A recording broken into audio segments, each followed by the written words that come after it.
నమస్తే అండి. కేఎస్బిఎస్ క్రియేషన్స్కి స్వాగతం. ఈరోజు నేను చూపించబోయే రెసిపీ వచ్చేసి సజ్జలతో ఒక హెల్దీ బ్రేక్ఫాస్ట్ అండి. బ్రేక్ఫాస్ట్గానే కాదు, ఇది డిన్నర్గా కూడా చేసుకోవచ్చు. నేనైతే ఇక్కడ బ్రేక్ఫాస్ట్గా చేస్తున్నాను. ముందుగా దీనికోసం ఒక కప్పు సజ్జలను తీసుకొని ఒక నైట్ అంతా నానబెట్టుకున్నాను. కనీసం 12 గంటల పాటు నానబెట్టుకోవాలి. ఇలా నైట్ అంతా నానబెట్టుకున్న సజ్జల్ని మళ్ళీ ఒకసారి శుభ్రంగా కడగాలి. రాళ్ళు ఏమైనా ఉంటాయేమో ఒకసారి గాలించుకుంటే మంచిదండి. ఈ సజ్జలను పక్కన పెట్టుకొని ఇప్పుడు కుక్కర్ గిన్నెలోకి ఒక కప్పు వరకు పెసరపప్పు తీసుకొని దీన్ని కూడా శుభ్రంగా కడిగి పెట్టుకోవాలి. ఏ కప్పుతో అయితే సజ్జలను తీసుకున్నామో అదే కప్పుతో ఒక కప్పు వరకు పెసరపప్పును తీసుకోవాలి. 2 ఈక్వల్ క్వాంటిటీతో తీసుకోవాలి. ఈ విధంగా సజ్జలను కూడా కుక్కర్ గిన్నెలో వేసిన తర్వాత ఇప్పుడు వాటర్ వేసుకోవాలి. ఇందులో మనం ఒక కప్పు సజ్జలు, ఒక కప్పు పెసరపప్పు తీసుకున్నాము. మొత్తం కలిపి 2 కప్పులు కదా, దీనికి గాను 6 కప్పుల వరకు నీళ్ళని పోసుకోవాలి. 6 కప్పులు నీళ్ళు పోసి ఉడికించుకుంటే మనకి కన్సిస్టెన్సీ అనేది కరెక్ట్గా ఉడుకుతుంది.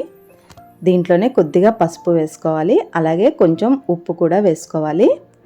తర్వాత కొద్దిగా దంచిన మిరియాలను ఒక 1/2 చెంచా వరకు వేసుకుంటున్నాను.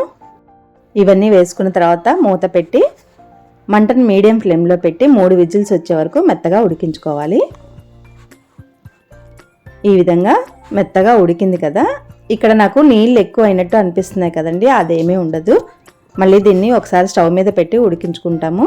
ఇది చల్లారిన తర్వాత కొంచెం గట్టి పడుతుంది కాబట్టి నీళ్ళు అనేవి కరెక్ట్గా సరిపోతాయి. ఇది ఉడుకుతూ ఉంటుంది. ఇది ఉడికేసరికి మనం ఇందులో పోపు రెడీ చేసుకుందాము. స్టవ్ పైన ఒక ప్యాన్ పెట్టుకుని దాంట్లో నెయ్యి వేసుకోవాలి. దీంట్లో నెయ్యితోనే పోపు వేస్తామండి. నెయ్యితో వేస్తేనే చాలా రుచిగా ఉంటుంది. నెయ్యి వేడైన తర్వాత కొన్ని జీడిపప్పులు వేసి వేయించుకోవాలి. తర్వాత సన్నగా పొడవుగా తరిగిన పచ్చిమిర్చి కూడా వేసి వేయించుకోవాలి.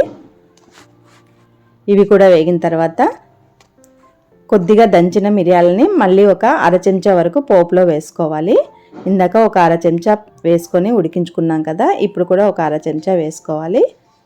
ఇదంతా ఒకసారి వేగిన తర్వాత సన్నగా తురిమిన క్యారెట్ని కూడా వేసుకొని 1 నిమిషం పాటు వేయించుకోవాలి. క్యారెట్ వేసాక ఎక్కువసేపు వేగనక్కర్లేదండి, 1 నిమిషం పాటు వేయించుకుంటే సరిపోతుంది. ఈ విధంగా ఇది మొత్తం వేగిన తర్వాత ఇప్పుడు దీన్ని మనం ప్రిపేర్ చేసి పెట్టుకున్న కిచిడీలో వేసుకోవాలి. ఇప్పుడు ఇదంతా కూడా కిచిడీలో కలిసిపోయేలాగా ఒకసారి బాగా కలుపుకోవాలి. ఇష్టమైతే దీంట్లో కొంచెం పచ్చి కొబ్బరిని కూడా యాడ్ చేసుకోవచ్చండి. అంతేనండి, వేడివేడిగా సర్వ్ చేసుకుంటే ఇది చాలా టేస్టీగా ఉంటుంది. ఇది తక్కువ టైంలో ఈజీగా చేసుకోగలిగే రెసిపీ కాబట్టి మనకి బ్రేక్ఫాస్ట్కి రెడీ చేసుకోవచ్చు. అంతేనండి, సజ్జలతో ఈ రెసిపీ మీరు కూడా ఒకసారి ట్రై చేయండి. నచ్చితే మాత్రం లైక్ చేయండి, షేర్ చేయండి, సబ్స్క్రైబ్ చేయండి, నా ఛానల్ని సపోర్ట్ చేయండి. Thank you.